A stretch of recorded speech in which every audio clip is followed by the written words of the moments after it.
جب کسی کام میں اللہ تعالیٰ کی حکمت معلوم نہ ہو تو اپنے خیالات کو آگے نہ بڑھاؤ۔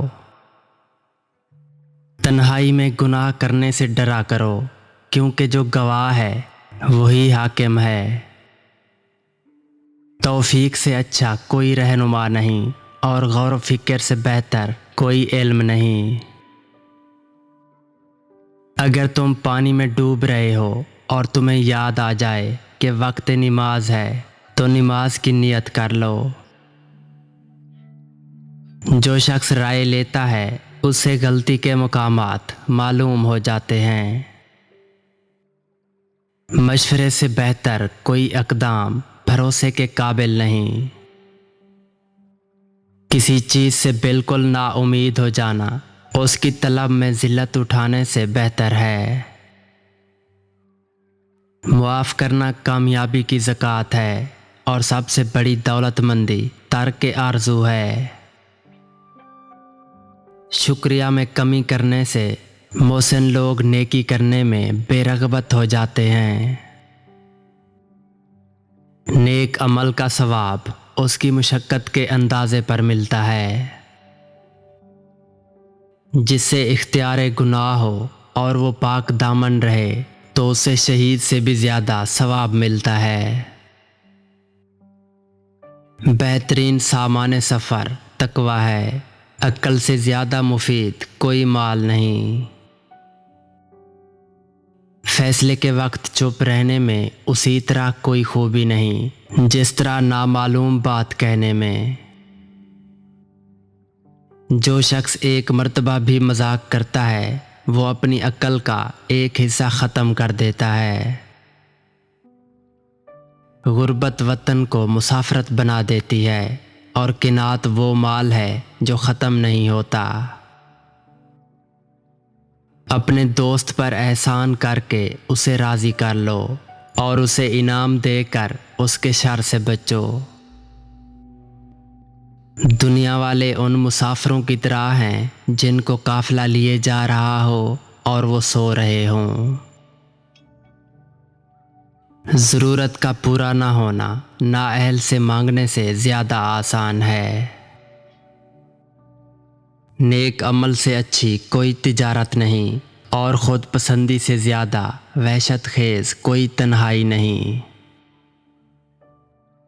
جو شخص اپنی ضرورت سے زیادہ جمع کرتا ہے وہ دوسروں کا خزانچی ہے، یعنی وہ خود خرچ نہیں کر سکے گا، دوسرے اسے اڑائیں گے اور حساب اسے ہی دینا پڑے گا۔ سائل کو کم دینے سے شرم نہ کرو، کیونکہ اسے خالی بھیجنا اس سے بھی کم ہے۔ ہمیشہ اس انسان کی بہت عزت کرو جو تمہیں ناپسند ہو، کیونکہ ہو سکتا ہے کہ تمہاری عزت کرنے سے اس کا کردار بدل جائے۔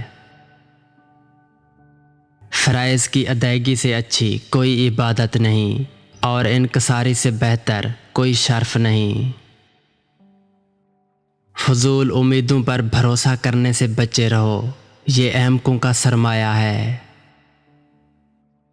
وضو جوانوں کی طرح کرو، نماز بوڑھوں کی طرح پڑھو، اور دعا بچوں کی طرح مانگو۔ زبان کا وزن بہت ہی ہلکا ہوتا ہے، مگر کم لوگ ہی اسے سنبھال پاتے ہیں۔ علم سے بہتر کوئی عزت نہیں، اور جو چھوٹے ہاتھ سے دے گا وہ بڑے ہاتھ سے پائے گا۔ اگر دنیا ہمیشہ ایک شخص کے پاس رہتی تو اب جن کے پاس موجود ہے ان کو ہرگز نہ ملتی۔ لوگوں سے مشورہ کرنے والا لوگوں کے عقلوں میں شریک ہو جاتا ہے۔ مخلص دوست کے اندر اتنا پیار چھپا ہوتا ہے جیسے ایک چھوٹے سے بیج کے اندر پورا درخت چھپا ہوتا ہے۔ اخلاق ایک دکان ہے اور زبان اس کا تالا ہے۔ تالا کھلتا ہے تو معلوم ہوتا ہے کہ دکان سونے کی ہے یا کوئلے کی۔ بے شک زمین کا پیٹ مردہ اور اس کی پشت بیمار ہے، یعنی زمین کے پیٹ میں مردے دفن ہیں اور پشت پر جو زندہ ہیں وہ مصیبت میں گرفتار ہیں۔ دنیا اور آخرت کی مثال ایسی ہے جیسے کسی شخص کی دو بیویاں ہوں کہ جب ایک کو راضی کرتا ہے تو دوسری ناخوش ہو جاتی ہے۔ اللہ تعالیٰ کے راضی ہونے کی یہ نشانی ہے کہ بندہ اس کی تقدیر پر راضی ہو۔ انعام میں دیر کرنا شریفوں کی عادت نہیں، اور انتقام میں جلدی کرنا کریموں کی خصلت نہیں۔ بخیل دنیا میں فقیروں کی سی زندگی بسر کرے گا اور عاقبت میں امیروں جیسا حساب بھگتے گا۔ حرص سے کچھ روزی نہیں بڑھ جاتی مگر آدمی کی قدر گھٹ جاتی ہے۔ حاسدوں کی اس غفلت پر تعجب ہے کہ وہ تندرست کیسے ہیں۔ ہر ایک شخص سے اس کے فہم کے مطابق کلام کرو۔ کمینوں کی دولت تمام مخلوق کے واسطے مصیبت ہے۔ زیادہ مال سے بے شمار دشمن پیدا ہوتے ہیں اور علم سے ہر دل عزیزی حاصل ہوتی ہے۔ ہر ایک بات میں ہاں ملانا منافقوں کی خصلت اور ہر بات میں اختلاف کرنا باعث عداوت ہے۔ سب سے بڑا گناہ وہ ہے جو کرنے والے کی نظر میں چھوٹا ہو۔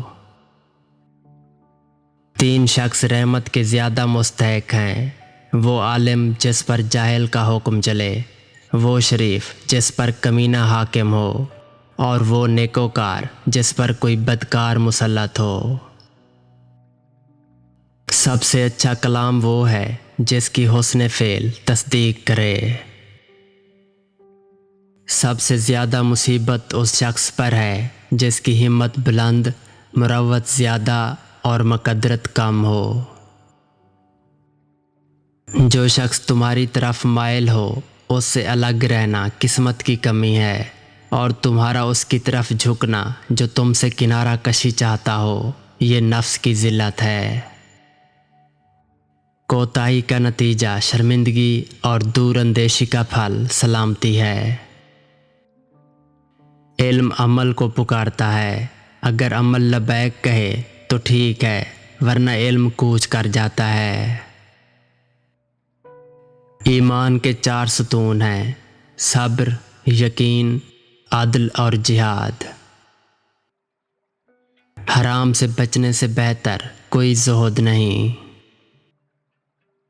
مصائب کا مقابلہ صبر سے اور نعمتوں کی حفاظت شکر سے کرو۔